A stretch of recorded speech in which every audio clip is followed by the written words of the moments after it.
नमस्कार, लोकात्मा न्यूज मध्ये आपले हार्दिक स्वागत। बातमी आहे जालना येथून। जालन्याच्या जामवाडीत शिवारात तरुणाची धारदार शस्त्र व टिकासाने वार करून निर्गुण हत्या। घटनेने शहरात एकच खळबळ।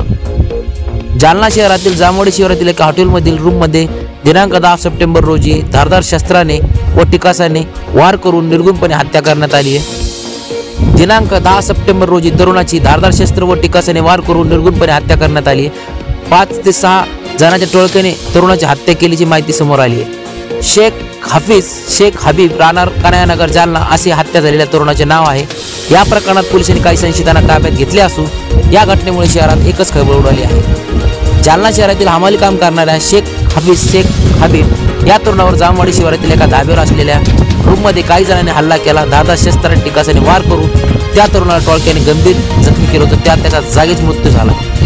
तरुणावर टोळक्यांनी हल्ला का केला हे अद्यापही समजू शकले नाही। याबाबत पोलिसांना माहिती मिळताच तालुका जालना पोलीस स्थानिक गुन्हे शाखेच्या पोलिसांनी घटनास्थळी धाव घेतली। या प्रकरणात एका संशयिताला स्थानिक गुन्हे शाखेच्या पोलिसांनी ताब्यात घेतले, तर तालुका पोलिसांनी देखील इतर संशयित आरोपींना ताब्यात घेतल्याची माहिती दिली आहे।